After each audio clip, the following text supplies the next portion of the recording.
Continuamos acá y damos la bienvenida siempre. Es un placer conversar con Pelegrín Castillo, Fuerza Nacional Progresista. Los temas ya casi los adelantamos casi todos. Bienvenido, Pelegrín Castillo. Buenos días, muy contento de encontrarme aquí con ustedes. Gracias por la invitación. Tenía mucho tiempo que no venía a este espacio, pero le agradezco que ustedes me hayan invitado para comunicar las posiciones de la Fuerza Nacional Progresista. La pluralidad es muy importante para nosotros. Necesariamente. Voces distintas. El equilibrio, el balance de las posiciones es imprescindible para construir democracia. Bueno, adelantamos dos temas, pero hay un tercero que es inevitable, ineludible. La ley de partido, la valoración de la Fuerza Nacional Progresista, pero ahí usted le coloca el orejete que se ha armado en el llamado bloque opositor. Con la ley de partido yo quiero sencillamente decir que el sistema político estaba en una crisis muy profunda y que ahora va a una crisis todavía más profunda. Colapsó el sistema político partidario y había una oportunidad de relanzarlo, de renovarlo, de transformarlo, y los actores dominantes dentro del sistema político partidario decidieron desaprovechar esa oportunidad y entonces jugar a manipular el proceso legislativo, la misma ley, para tratar con eso de ganar las elecciones del 2020. Ahora, entendiendo que controlando ese proceso aseguran el acceso al poder. Algunos haciendo cálculos de divides y vencerás, otros haciendo cálculos de autocrático, de ampliación de la base de electores, pero para darle más poder al dinero en el proceso de decisión de las nuevas autoridades de cara al 2020. Yo digo que los cirujanos optaron. El paciente necesitaba un trasplante, una operación de corazón abierto, y los cirujanos optaron por un bypass simple, que lo único que va a hacer es complicarle la existencia al sistema político partidario. Pero sin algo estamos de acuerdo, casi todos aquí, es que uno de los grandes problemas de la política dominicana es el alto costo de hacer y de ser político. Claro. Entonces, si ese es el gran problema y hay unificación de opiniones en ese sentido, la pregunta es, ¿esta ley de partidos ataca un poco ese aspecto del alto costo de la política? No, al contrario. Al contrario, lo que ha hecho es precisamente crear unos escenarios para duplicar, para incrementar el gasto en la política, el costo de la política. Las primarias abiertas, yo lo dije en la Junta y lo he reiterado en varios espacios, las primarias abiertas a meses de una elección nacional, regidas por la Junta, concurrente o no con primaria cerrada, en términos prácticos equivale a una elección nacional. Y una elección nacional a 6 meses de un proceso electoral equivale a una, vamos a decir, una primera vuelta. Porque todos los partidos se van a empeñar en llevar a la mayor cantidad de gente a votar a sus listas por sus candidatos, y de hecho eso afecta el derecho al voto, el secreto al voto, porque ya se sabe en una primaria, si un elector votó en una primaria del PLD, ya ese es un voto del PLD con mira al proceso siguiente, al que verdaderamente es la convocatoria de las asambleas electorales. Ahora, ¿qué es lo que pasa? Y es lo que no se ha querido discutir, que esa modalidad está concebida para darle más poder a las camarillas de funcionarios que controlan presupuestos y que promueven candidatos dentro de los partidos, a los grandes grupos económicos que en cierta manera para estos fines y a veces con una estrategia defensiva están en la línea de una gran coalición de sus propios intereses. Actúan en forma conjunta porque no hay de cara a los procesos electorales, ya se ha visto que hay una gran concertación del alto empresariado. Se ponen de acuerdo en quiénes son los que realmente van a llegar a la última etapa, y ya de por sí el proceso electoral está falsificado porque las decisiones se han tomado antes y se convoca al electorado sencillamente a validar lo que decidieron los grandes electores. Y después hay otro gran elector en la sombra que es muy poderoso, no se ve pero se siente y tiene un peso cada vez mayor en la vida nacional, que es el crimen organizado. Porque para esos procesos se necesita mucho dinero. Lo que hemos estado en política por muchos años, los que tenemos vocación política, los que tenemos un sentido de servicio en la política, sabemos a conciencia que los espacios de participación ahora dentro de los partidos son problemáticos. Con este mecanismo van a ser mucho más problemáticos, porque ¿quiénes son en los partidos los que van a tener oportunidad de llegar? Los que tengan más recursos. Pero eso se va a agravar, porque desde aquella vez en que Quirino era el seguro candidato a senador, iba de robo de Elías Piña, eso, por tu conocimiento, ¿ha empeorado, ha mejorado o eso? No, se ha visto que con el voto preferente, mira, en la circunscripción 1 yo he sido un beneficiario, fui un beneficiario del voto preferente, pero esa es la circunscripción 1 del Distrito Nacional. Ahora, cuando tú proyectas eso a nivel nacional, tú te das cuenta de que el voto preferente está en el origen de la crisis de los partidos, de la descomposición de la política incluso. Porque los partidos no buscan los mejores cuadros, los promueven, sino que buscan los que tengan más recursos, los que puedan agenciarse más recursos para llegar a las posiciones, por vías lícitas e ilícitas. Y además el partido pierde incluso el control.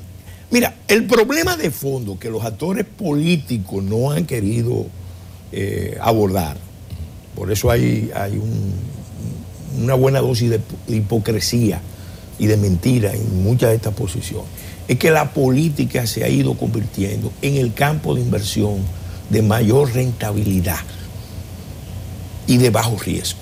Ahora, ¿qué ha pasado? Eso no pasa espontáneamente, eso pasa porque al mismo tiempo en que la política se va transformando en una actividad de inversión altamente rentable para una serie de inversores que luego cobran, y esa es una de las fuentes primarias de la corrupción estructural, sistémica y cultural que impera en el país. Al mismo tiempo que se va dando ese proceso, entonces se va dando un proceso de concentración de la riqueza de los medios del país en pocas manos. Aquí tenemos, lo dicen los estudios más acreditados, el índice Hirschman, que aproximadamente más del 50% de la economía dominicana en los sectores más estratégicos está concentrada. Entonces, mientras más peso tienen los monopolios y los oligopolios, necesitan un poder político concentrado. Y lo que hemos ido viendo, hay tres momentos de la crisis esta. En el 2001, 2002, el presidente Mejía decidió buscar la reelección, modificar la Constitución para repostularse. Después de haber dicho 22 veces que no quería reelegirse, que la corrupción era una maldición, decidió postularse. ¿Por qué? Porque aquí solamente hay un problema más serio que llegar al gobierno, un reto más complejo, que es bajar del gobierno. Dicen que son 35 veces la de Hipólito. Bueno, ahora yo no quiero 34, no 34. Yo no quiero que tú me dejes. Los miembros del comité político. Yo no quiero que tú me dejes lo del bloque opositor y los problemas que hay. Mira, ahí es que se evidencia. No hay propiamente bloque opositor, vamos a decirlo.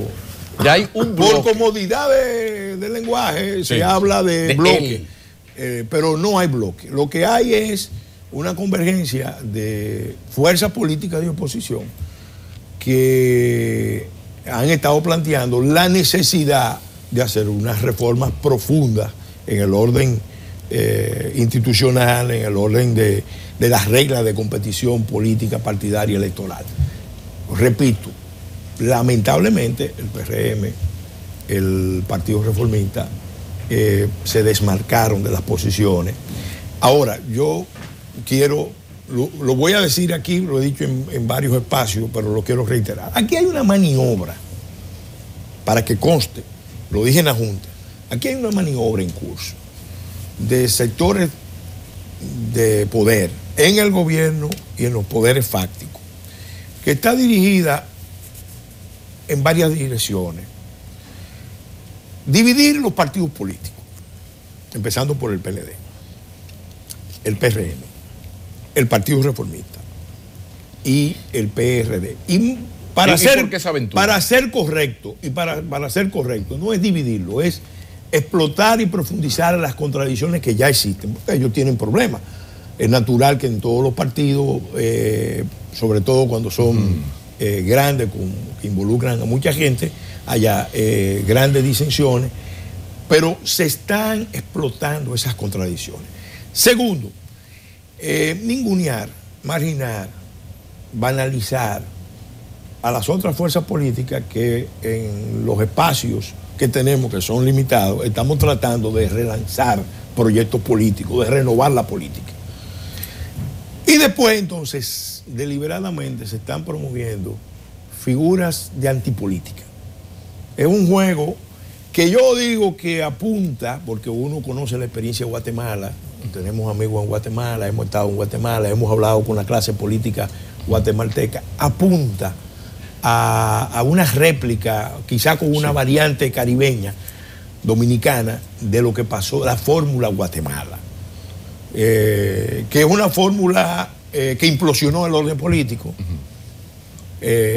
usando la lucha contra la corrupción como arma fundamental, permitió la emergencia de una figura que de hecho ganó para darle una salida a la crisis del sistema político, pero ya en el mismo ejercicio se ha encontrado con grandes limitaciones y problemas, porque eso viene acompañado de una intervención judicial internacional. En Guatemala había una comisión, ya por lo menos en Guatemala había una comisión de lucha contra la corrupción, la impunidad. Vía ONU.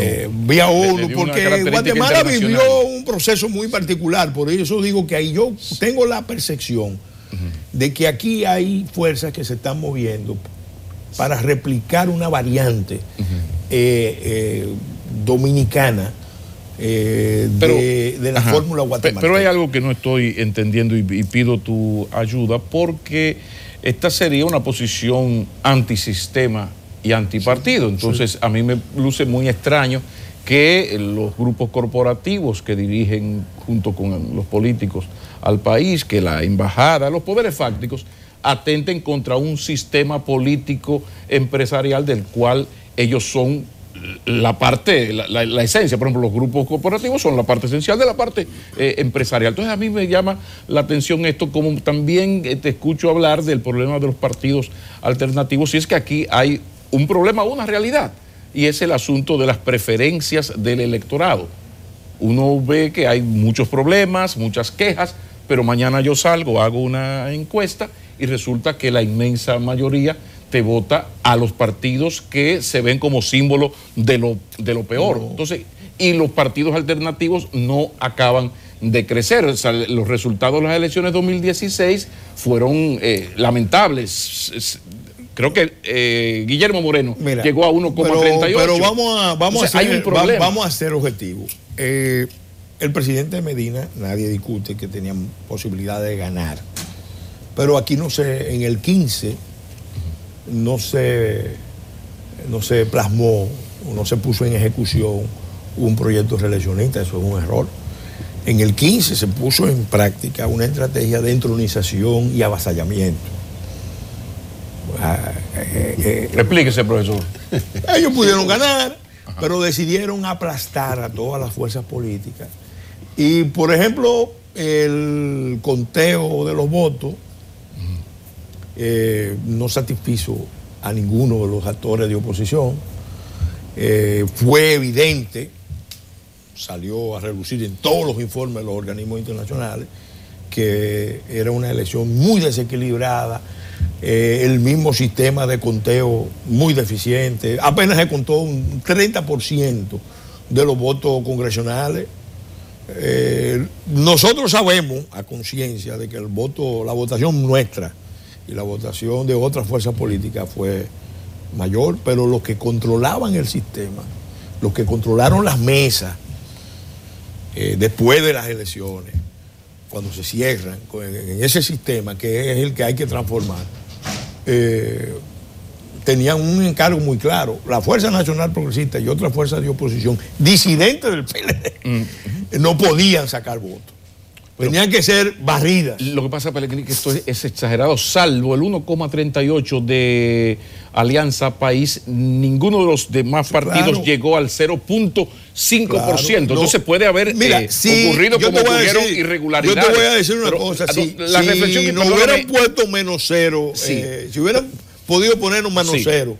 Pero que no es un asunto de poner. A donde voy es que cuando una fuerza como Guillermo Moreno saca 1,38 y los demás no llegan a 0,5. Perdón, aquí hay un problema.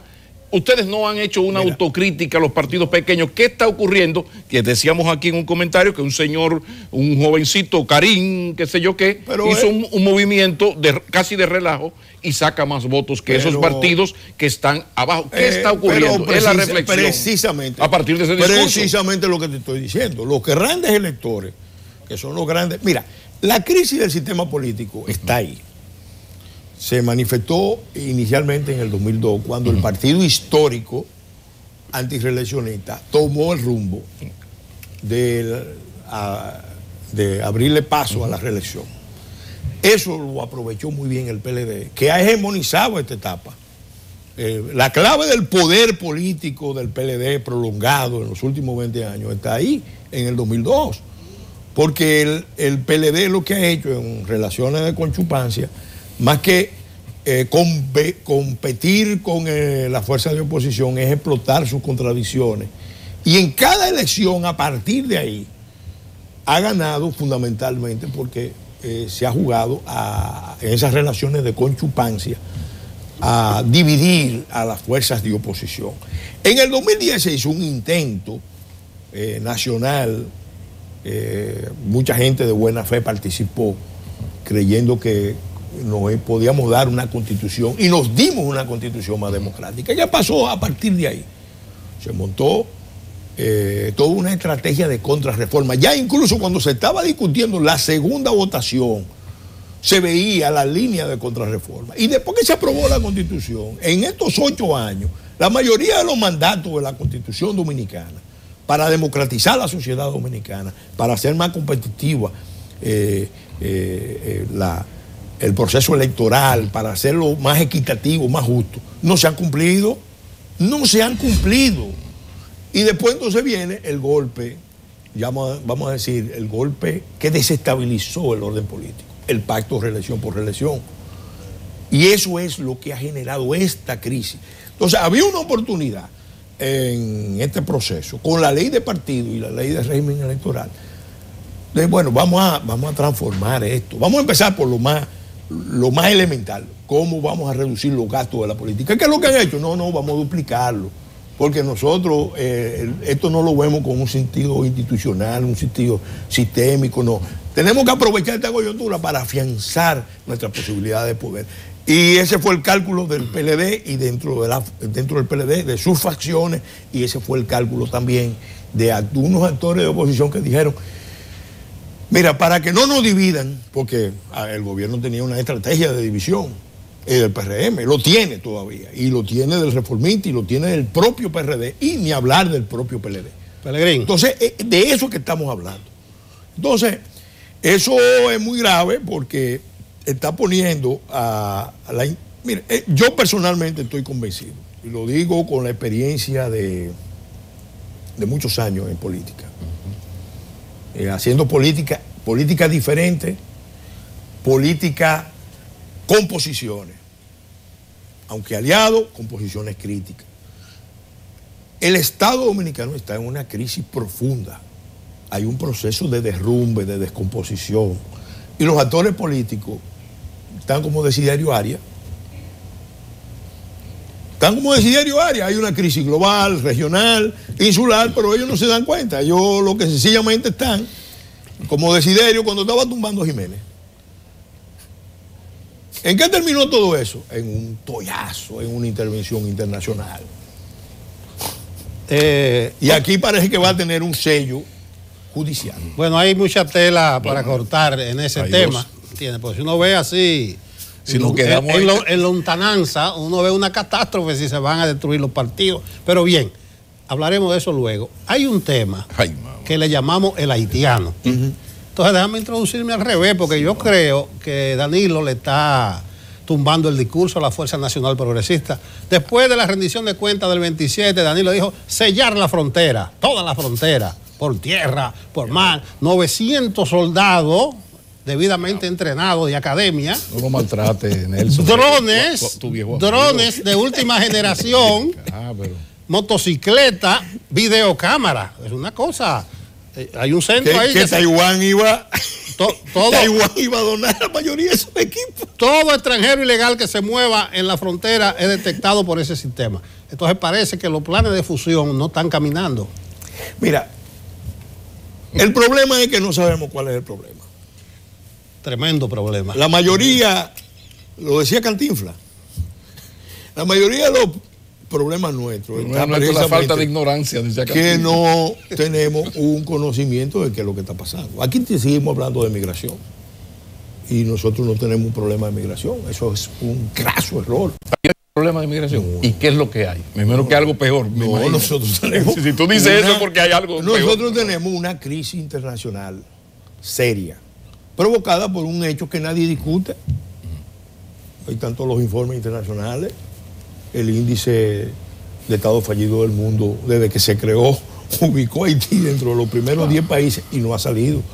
Es más, ahora mismo está en una situación peor. Ese es el punto de partida de cualquier análisis.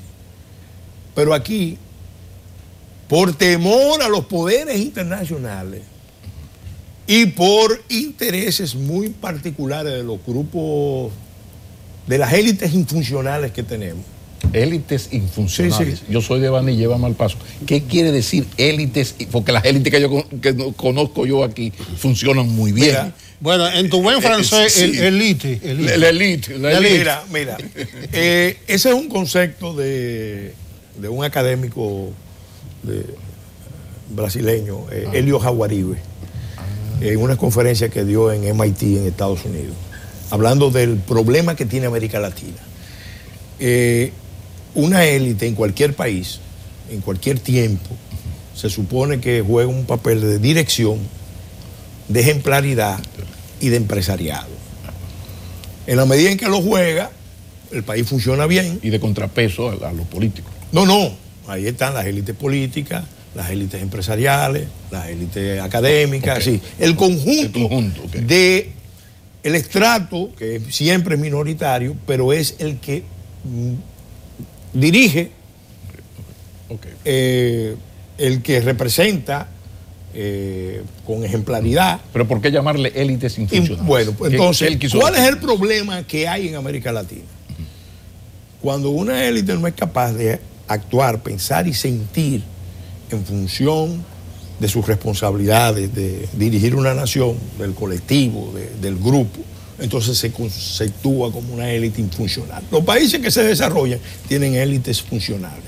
Son capaces de ponerse de acuerdo entre sí, pero no solamente para sus propios intereses, sino en función de un proyecto nacional. Nuestras élites no llegan a establishment. Ese establishment norteamericano que dice por ahí voy. No llegan. Ahí es que no hemos llegado. Ese es el problema. La fragilidad del proyecto nacional por la infuncionalidad de las élites. Entonces aquí estamos hablando de proyectos, de problemas migratorios. Todos los sectores dirigentes de aquí, los tres presidentes, los que hemos tenido, que están vivos, y los que pasaron, todos sabían. Y los tres amenazan. Saben perfectamente que Haití es un estado fallido. Pero frente a eso, no adoptan una posición, la clase dirigente del país en general no adoptan una posición consecuente. ¿Qué es lo que hacen? Haití ha terminado convirtiéndose en la moneda de cambio de los intereses de esos sectores en su relación con los poderes internacionales. Ahora, ¿qué va a pasar? Y eso es lo que complica el problema. ¿Por qué la frontera está abierta? Porque ¿Cómo que la frontera está? Detente ahí. ¿Cómo que la frontera está abierta? Después de la explicación brillante que dio este señor acá, cibaeño. Y después de tú reconocer que no es un problema migratorio. No, claro, es un problema internacional. Mira. Por eso te digo, pero la frontera no está abierta. No está, tiene su porosidad, Pellegrini. Como cualquier frontera. ¿Cómo es que dice? Vamos a respetarlo. Está abierta. Yo viajo a la frontera. Mira, lo último me dijo un campesino con el que yo estuve hablando en la frontera. Pues yo estoy viajando a la frontera. Incluso tenemos. Para cuidarla. Proyectos para desarrollar proyectos. La Secretaría de Estado no informa uno. Para desarrollar proyectos agroindustriales en la frontera. Déjame decirte, lo último que me dijo un campesino, y no es más que me dolió en el alma, me dijo, un guardia dominicano vale 100 pesos, dicen los haitianos. Pero me dijo algo más, me dijo, ¿usted sabe por qué es tan difícil controlar la frontera? Por los celulares. Porque aquí hay todo un sistema que cuando viene una patrulla, ya hay mucha comunicación. Mira, la patrulla está aquí, no venga. Sí, pero Pellegrini, vamos a dejar claro que los Castillo Rodríguez, Castillo Semán, la finca es en Duarte, que está, en provincia de Duarte, no en la frontera. Pero hay un problema. Y una realidad. Sí. El proletariado. Yo soy fronterizo. ¿En qué sentido? Provincia de Duarte. No, yo nací en San Francisco de Macorís. Exacto, Castillo Rodríguez. Pero políticamente yo soy fronterizo. Cuando yo fui a la Cámara de Diputados en 1994, el único diputado que no era de la frontera, que fue 20 años miembro de la Comisión de Frontera, fui yo. Eso es cierto, ¿no? Sí.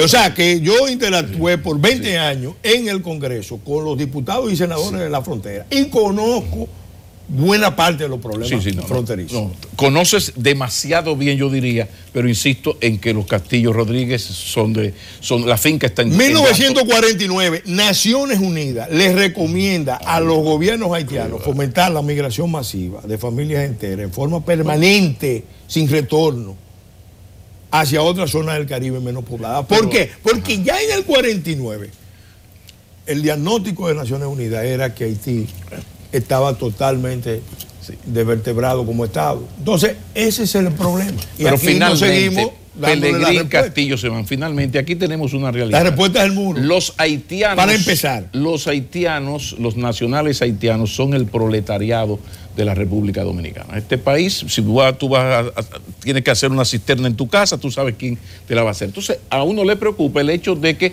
son el proletariado, que estaría muy bien si estuvieran más o menos organizados y más o menos legales. El problema es que la República Dominicana, la mano de obra que mueve a la República Dominicana en una medida importante es extranjera, es ilegal, es indocumentada y para colmo uno no ve en el gobierno la intención de poner orden en el sentido de entrar por donde duele. ¿A qué me refiero? Si eres empresario no me puedes irrespetar la 80-20 o te la aplico, pero en este momento no hay 5 empresarios dominicanos que hayan sido condenados por violar las leyes laborales. Esa realidad, ¿qué dice Pellegrini Castillo? Es una realidad, son el proletariado nacional, compañero. Te voy a poner unos ejemplos muy claros. Industria de la construcción, donde hay mucha presencia de mano de obra extranjera. No, algunos son dominicanos. Hay sectores donde predominan todavía los dominicanos, pero el trabajo más simple, masivo, lo están haciendo los haitianos. Y estoy de acuerdo que van subiendo en escala. Tú analizas la estructura de la industria de la construcción y te das cuenta que ¿cuál es el problema? Tú tienes concentraciones monopólicas o oligopólicas en el cemento, en la varilla, en el acero, en el financiamiento, en el transporte, en agregados y materiales. Entonces, ¿qué pasa? ¿Qué pasa? Cuando llegamos ahí, ¿por dónde rompe la soga? Por el lado más débil, la mano de obra. ¿A dónde se va el dominicano? El dominicano no es que no quiere trabajar. El dominicano no quiere trabajar en las condiciones en que trabaja el haitiano. ¿Dónde se va el dominicano? Le han abierto unos espacios porque tenemos un capitalismo salvaje, deformado y deformante. Por eso el cambio, el reto que tenemos de responder al desafío de la convivencia con un Estado fallido en la isla pasa por una transformación profunda de la vida nacional. Porque con este esquema de capitalismo salvaje que va de la mano con la política clientelar, populista, patrimonialista y presidencialista que tenemos, el país no tiene posibilidades de salir adelante. No tiene posibilidades de salir adelante. Todo eso que se está diciendo no pasa de ser embustes, bueno, pues, maquillados con un buen discurso. El país ahora mismo, en el 2002 el Banco Mundial lo decía, República Dominicana no tiene posibilidades de combatir la pobreza, de reducir su pobreza, si no controla, reduce lo que ellos llamaban flujos de migración. Pero al mismo tiempo esos organismos internacionales son los que están facilitándole al Estado Dominicano una serie de medios para que administre la crisis haitiana. Y eso ni es solución para Haití, ni es mucho menos solución para nosotros. Y el proletariado eso nacional nos complica. Es indocumentado, sí. Y eso sí es un peligro.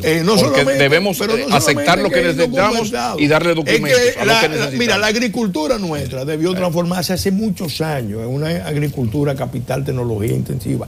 Y el factor que más ha retrasado el proceso de transformación, de avance de la agricultura dominicana es la sobreoferta de mano de obra extranjera en condiciones de ilegalidad. Pelegrín, sí, vamos a tener que dejar un par de temas. Quedamos el tema de la corrupción. No, quedó la corrupción, quedó lo tráfico, quedó lo del aborto, pero el tiempo... El implacable. El inexorable. Pero esto es una ventana abierta para ti, podemos seguir hablando. Claro, Vamos a terminar enviándole un saludo al doctor Castillo. Sí, claro. Desde aquí, de este panel. Sí, porque hay que sentir respeto por la figura del doctor Castillo, incluso por la figura de ustedes. Gracias. La historia política de este país registra el único partido que abandonó los cargos voluntariamente, cargos importantes. Eso es cualitativo. Y la sociedad lo valora, lo ve. Bueno, muchas gracias, Pelegrín, y nosotros seguimos con Enfoque Matinal. Bueno.